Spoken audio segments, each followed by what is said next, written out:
So, Kevin Godley and Godley Creme, you've got a new album out, Goodbye Blue Sky. It features a harmonica all over it. Why the harmonica? It was an instrument that interested us because we'd heard it sporadically over the years on other people's records, and it always seemed to be misused or not taken in any particular direction. It was always used as a solo instrument, or a bass one was used very far away in the backing, or and so forth. It just seemed like an instrument that was worth developing in various ways, and it was partially the idea behind the sound for this album, and a sound that we'd been nurturing for a while. And when we came to write the songs for this album, we actually bore this in mind and thought this could be the album we should try things with harmonicas on, for no other reason basically than we like the sound and the possibilities of the sound. So where did you get the harmonica players from? We got some names, first of all, from friends and people in the business, and we invited 4 down, as I recall. 1 in the morning, and then 3 turned up together in the afternoon. And the funny thing was, harmonica players are soloists, you know, and they've never played together. So we did it almost like a casting session, you know, for a video. We when the 3 came together, we sort of got them to plug in together and to just play. Told them to play this, and we set up a rhythm box and said play that. And at the end of the day, we were able to sort of say that there were two of those guys that would really suit the way we wanted to work. And we asked them if they wanted to do the album, and they did. So are they American or English? Or they were wonderful. No, they were English. One's called Mark Felton, who's used to play with a group called 9 Below Zero, and another guy called Mitt Gammon, who is in fact a guitar player, sort of a perennial rock and roll pirate type, you know, but played harmonica. He does all the rhythm type stuff. It was very good because one was sort of very interested in the rhythmic side, and the other one was a pure soloist, a lead player. The interesting thing being that they both had never played these bass ones and chord ones before, but were so keen to try and you know, get into the spirit of the record the way we wanted to sort of. It was like most people are used to seeing and hearing these larger harmonicas in a comedy context, I think, particularly in this country. There's a group called the Three Monarchs that so it's probably got a strange stigma attached to it, but we hope we've removed that by doing this record to a certain extent. So how much did your actual approach to this record differ from the records that you'd done before? Well, every record we do is different and is dictated by the circumstances in which we make the record. Sometimes the record company comes to us and says, hey guys, it's time you gave us some more product, which doesn't produce the best results. This record was different from that point of view because we'd been doing video for a long time, and the old musical juices were beginning to flow again, and we needed an outlet for that. So we actually really wanted to make some new music, and we made a conscious decision to pull back from the production side of making music, to do something that was music that was emotional. It was a bit raw, and it was to do with playing and feel and simplicity, as opposed to the usual technical avenues that we usually walk down. And we actually recorded in a different manner than we usually do. We usually do a track in its entirety at a time. This time we did all the basic tracks first: drums, bass, guitar, vocals and harmonicas, and we kept as near to that situation as we could all the way through. And we wrote the song, which was a big difference. a small point, but we wrote songs as opposed to the past few years. Whenever we've worked on tape, we've kind of composed on tape. You know, you make noises and then you apply overdubs. Well, not strictly true. I mean, the last album we did write songs, but it didn't work. What we did was, I mean, we wrote sketches of the songs, and we did about 17 sketches in a week or something, and we put them onto tape very, very crudely. And then we did the beds, as Kev was saying, and that was quite quick. And then we brought down the harmonica players for a week and did all their bits, and then we brought down the 3 guys that did the backing vocals, those Jimmy Helms and Jimmy Chambers and George Chandler, and they did their bits. Then we had a gap because we had to do some work of some sort, and we came back and did some more beds. You know, we did it like that, and it was the whole summer actually, and it was a delightful summer because we did it at home, and it was lovely. And everyone was playing, you see, and playing together, which is different from doing it with synthesizers and you know, the old programming lark. And it's very different from just me and Kev doing all the noises, all the vocals. It's so nice to have other musicians that you can bounce ideas off. We actually had more material than we needed by the end of the album. We had more songs than was required to fill the album, which is a situation we haven't been in for a long time. The whole album's got a very American R&B feel to it. Yeah. I mean, what is it about that style of music that you like? It's low to the ground, if you know Well, what I it mean. unconsciously happens like that if you're playing. I mean, feels, especially you had harmonica and black American vocalists. I think it will take on that feel anyway. It's down to content, I think. I mean, what I like about it, R&B music, is it's stripped down to the barest essentials. It's got feel, it's sung, it's played. There's no gloss overlaid over the top. It's the meat of the stuff is there, for want of a better word. Maybe that's why it sounds American, because it took them years to get involved with things electronic, you know. So, the album's title, Goodbye Blue Sky, where does that come from? It just sounded, in a way, as if it summed up the mood of the album. It sounds cheerful, in fact, as a lot of the album does, but it in fact deals with some serious subject matter. Ambiguous. Yeah. I mean, a lot of comment all the way through the album and the song seems to be along the theme of a man being sort of responsible for his own actions and things like that. I mean, how much effect do you think those kind of songs have on people these days? It's difficult to gauge. I don't think they get to hear them, do they? We'll know in 6 months' time. It's always difficult to pin down what actual effect songs have on people. But I think they probably have more effect than if no one ever said anything or sang anything about subject matter like that. If you affect 2 or 3 people and change their minds about something, then it's probably worthwhile. Okay, well, Rather 2 or 3 million, mind you. But we shall see. how important is the whole chart success thing to you now then? The chart success. Yeah, is that important? 'Cause I mean, Important. you'd had heaps with 10cc and previous things. Well, it's a wonderful, wonderful feeling when you reach our age and you have a hit record. It's great. I mean, the last time we had a hit record was with Cry, and it's like the icing on the cake, you know, because we don't actually expect to have hit records. I mean, I thought we'd had our last hit record in the 70s. Actually, I thought that would be it. When Under Your Thumb was a hit, it was unbelievable. And then when Wedding Bells was a hit, and it was at Christmas time, it's an amazing feeling. And that album that just came out, the compilation 10cc Godley Creme album, and that was like number 2 or 3 in the charts, gone platinum or something. It's mind-boggling. It's a great thrill. But the thing is, I think it's only a thrill if you don't expect it. Wedding Bells then, that was a hit from Ism Ism.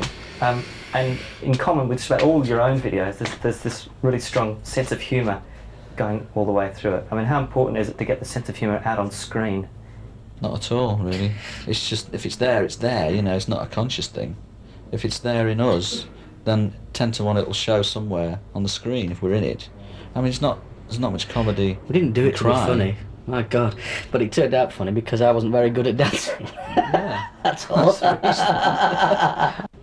Now, besides working for yourselves, you've got a pretty impressive track record with working with other people.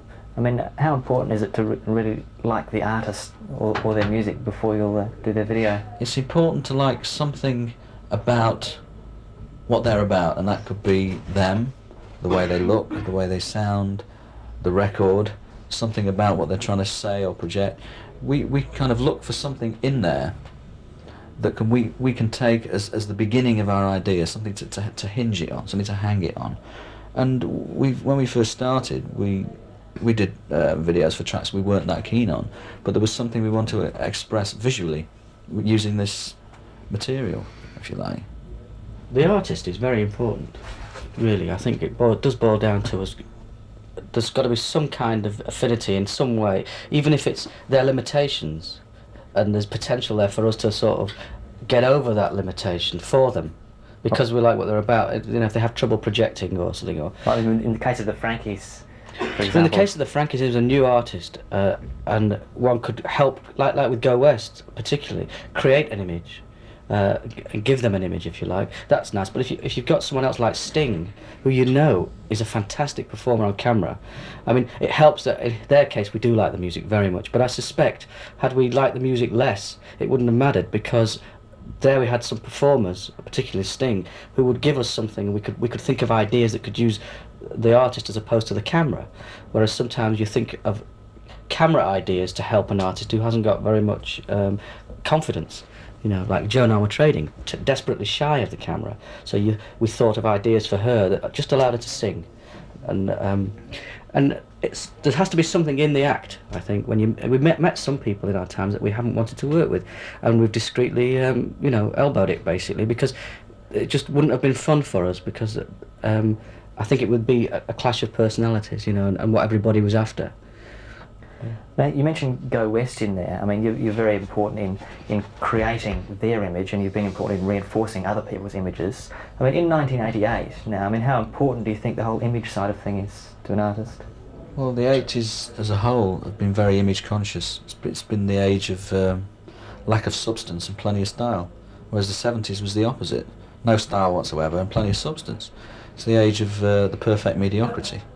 And as communications get quicker and quicker and quicker, the instant image of somebody is becoming much more useful to the people who are selling records. And indeed, the people who are making records have become increasingly interested in image because video is here, and it's an ideal way of getting that over. It might be changing. I don't know. It might change. I think it's changing. Yeah. I mean, there are fewer groups now that are happening because of what they look like, but they're making interesting records. I don't agree with it, you see. I think it's a shame, to be honest. I think we've almost created a monster, because there was a time when a musician just had to depend on making damn good music in order to make a living. And that's fine, and radio did the job. Nowadays, a musician's got to be an entire entertainer. He doesn't even get a recording contract. There are cases where record companies insist on video demos to see what they can sell the group. Now, if you're young, but you are actually really more interested in the music than flinging yourself around and dressing up, that's probably very, very trying, very difficult, and making life even harder for the youngsters. For most of the 80s, you've been sort of at the leading edge, if you like, of video techniques. I mean, how much pressure do you feel under when you go in to do a video to always come up with something that's sort of innovative? Incredible pressure. Because, I mean, the reason why we do anything is to do something better next time. As soon as one gets into that mode of, it doesn't really matter, we don't have to try, you immediately sink into the sort of mire of what everybody else is doing, and that is producing a video without really caring what the content of the video is all about. I mean, if we do a job, whatever it is, there has to be an element of passion about it. For us, we have to really want to see something on the screen, no matter how small or how strange. If it just becomes an item to sell something, and that's all it becomes, anathema. We won't do it. We don't do it unless there's something there for us to... Our pioneer spirit demands that there's something in there that allows us to try something new and interesting and exciting for us, and hopefully for the punters out there. The only danger, though, is because there's such a vast turnover in ideas in the video industry, of coming up with ideas that are different purely for their own sake. We must come up with something. As long as it's different, it's right. That's not the case. It has to be interesting and innovative from our point of view, but also it's still got to sit with the music it's with. Yes, it's getting harder. I mean, if that's the answer to your question. It's getting harder all the time. We're actually in the process, as we speak, of trying to come up with an idea for a video for 10,000 Angels. And we've thrown quite a few ideas around, and none of them they've all got good points and they've all got bad points. None of them really sort of sitting there yet. It's partially because we've seen and tried almost everything. We feel as though we have. We've sort of seen. It's difficult to be objective about yourself. Yeah, but in terms of video, so many ideas have gone through, under the bridge now, haven't they? The last 5 years worth of absolute bombardment of every kind of technique, image. So the actual imagery, it's very hard to come up with imagery that doesn't feel like video imagery. Sure, or the status. I think we should get Stevie Wonder to do it himself. Yes. It's been a long time since there's been like a full album's worth of material from Godley Creme. Now, you've mentioned in passing a few of the things that you've been doing, but what actually have you been doing? You've been doing commercial stuff, and what other things? We've been doing the album. We've done some commercials. We did 12. It turned out 15 9X. That's New York Yellow Pages.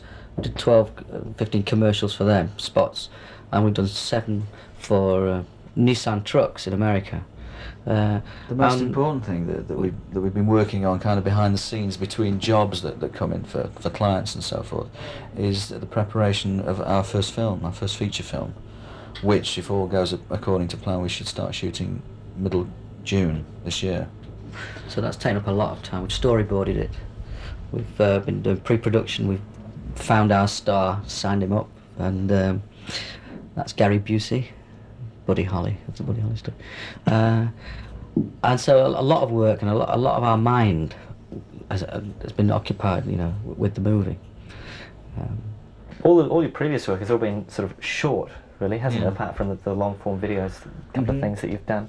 I mean, how do you go in your own minds about working from like 3 or 4 minutes or 5 minute song onto, you know, something that's going to be presumably 80 or 90 minutes? Incredibly exciting. It's obviously. great. It's been a gradual process. I mean, that's the thing one's obviously It's aware solid. of. So we've made a great effort to put in lots and lots of preparation. We worked on the script with the writers for some time, getting it to the state where we felt there was a great film in there, not just a great play, which is what we originally read. And we storyboarded the thing from beginning to end, and we keep going back and looking at the storyboard and seeing if the things that should be changed.